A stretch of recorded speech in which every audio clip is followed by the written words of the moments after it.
आप देख रहे हैं MKA टीवी न्यूज। तो आज यहां आपकी मौजूदगी बता रही है कि वो चुनाव जीत रहे हैं। साथियों और दोस्तों, हमारे पार्टी के मुखिया अरविंद केजरीवाल जी को नरेंद्र मोदी जी की सरकार ने जेल में डाल दिया, लेकिन मैं आभारी हूं उद्धव ठाकरे जी का, आभारी हूं शिवसेना का कि जब उनकी गिरफ्तारी के बाद रामलीला के मैदान में रैली हुई तो उद्धव ठाकरे जी ने वहां आकर कहा कि जब हमारी बहन सुनीता केजरीवाल मैदान में आके लड़ रही है तो एक एक शिवसैनिक और हम सारे लोग इस लड़ाई में केजरीवाल के साथ और आम आदमी पार्टी के साथ हैं। यह खासियत है उद्धव ठाकरे जी की, यह खासियत है शिव सैनिकों की, जिसका साथ दिया बहादुरी से दिया, कभी पीठ नहीं दिखाया, कभी किसी के साथ धोखेबाजी नहीं की। मैं गिरफ्तार हुआ साथियों, मेरी गिरफ्तारी के बाद संजय रावत जी मेरे घर पे पहुंचे, प्रियंका चतुर्वेदी जी पहुंची, एनसीपी के नेता शरद पवार जी का बयान आया, सुप्रिया सुले जी का बयान आया। मैं आप सबका आभारी हूं कि हमारे दुख की घड़ी में, हमारी परेशानी के वक्त, हमारे संकट के समय में आप लोग बहादुरी के साथ, कांग्रेस पार्टी हो, एनसीपी हो, शिवसेना के लोग हमारे साथ खड़े रहे। और मैं अपील करने के लिए आया हूं, हाथ जोड़ के प्रार्थना करने के लिए आया हूं, जिन लोगों ने गद्दारी की है उद्धव ठाकरे जी के साथ, जिन लोगों ने गद्दारी की है शरद पवार जी के साथ, छत्रपति शिवाजी महाराज की धरती के लोगों, उनको हराने का काम करना, गद्दारों को माफी मत देना, क्योंकि छत्रपति शिवाजी महाराज का एक ही सबसे बड़ा संदेश है, गद्दारों को माफी नहीं, गद्दारों को माफी नहीं। बाला साहब के नाम पर, तीर कमान के नाम पे चुनाव जीतते। मैंने तो कहा पिछली सभा में, मैंने अब तक सुना था बाइक चोर होते, सोना चोर होते, कार चोर होते, लेकिन नरेंद्र मोदी और भारतीय जनता पार्टी वाले ये पार्टी चोर है, पार्टी चोर। शरद पवार जी की घड़ी चुरा ली, उद्धव ठाकरे जी की तीर कमान चुरा ली। अरे पार्टी चोरों, ये मसाल लेके निकले हैं हाथ में और पूरे महाराष्ट्र को जगाने के लिए निकले हैं उद्धव ठाकरे। इनकी मसाल के साथ तुमको जवाब देगी महाराष्ट्र की जनता। देश के प्रधानमंत्री कहते हैं ये गारंटी है, वो गारंटी है, वो गारंटी है। मैं कहता हूं नरेंद्र मोदी जी की एक ही गारंटी है, झूठ बोलने की गारंटी है, झूठ बोलने की गारंटी। 2 करोड़ नौकरी के नाम पे नौजवानों से झूठ बोला, किसानों की आमदनी दोगुना करने के नाम पे किसानों से झूठ बोला, महंगाई कम करने के नाम पे इस देश की जनता से झूठ बोला, काला धन लाने के नाम पे झूठ बोला, हर खाते में 15 लाख पहुंचाने के नाम पे झूठ बोला, 15 अगस्त 2022 तक पक्का मकान देने के नाम पे झूठ बोला।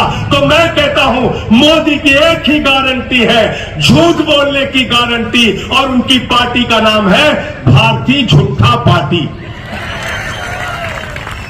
क्या कह रहे हैं? कह रहे 400 पार, 400 पार, 400 पार। देखो नारा तो आप लोगों ने पहले लगा दिया, इनके नकली नारों के चक्कर में मत पड़ना। गए थे लोग बंगाल, कहने लगे 200 पार, 200 पार, 200 पार, आई 73 सीट। गए झारखंड, कहने लगे 65 पार, 65 पार, 65 पार, आई 23 सीट।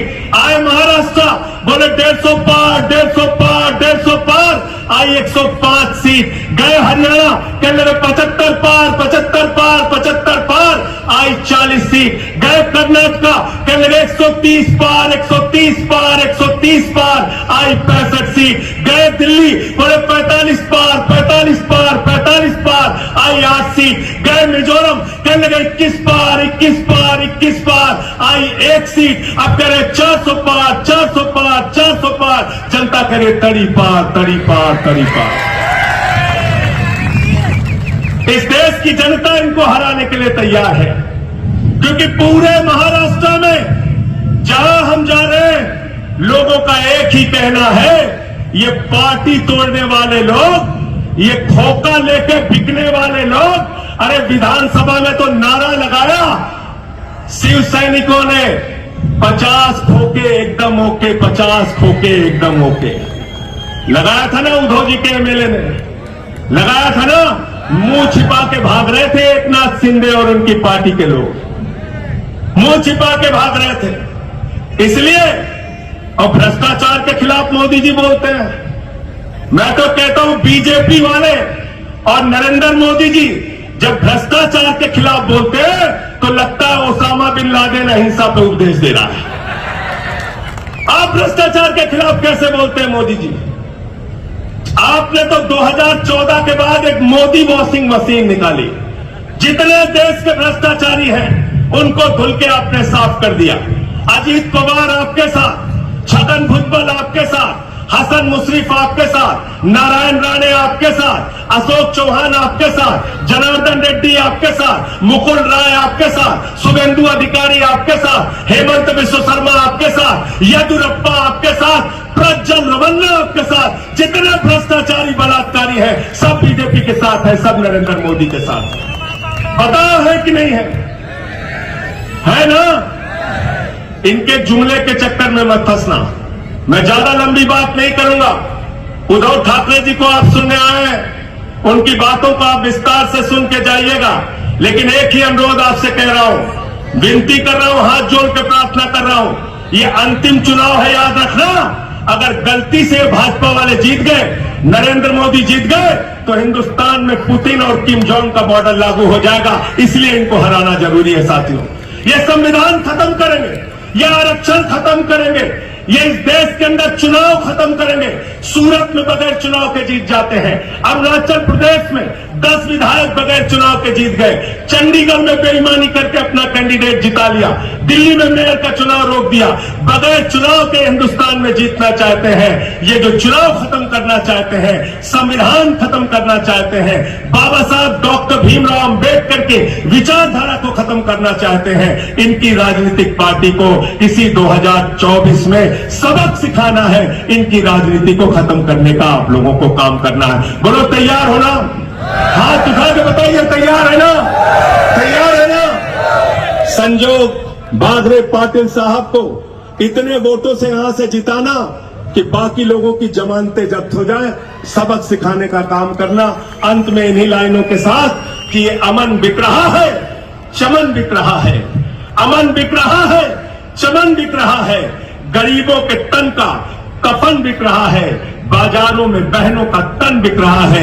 यारों बुरा न मानो तो कह दूं, इन बेईमानों के हाथों वतन बिक रहा है, इन बेईमानों के हाथों वतन बिक रहा है। कैसे कैसे मंजर अभी आने लगे हैं, कैसे कैसे मंजर अभी आने लगे हैं। गाते गाते लोग चिल्लाने लगे हैं, बदल डालो अब इस तालाब के पानी को, कमल के फूल तो मुरझाने लगे हैं, कमल के फूल तो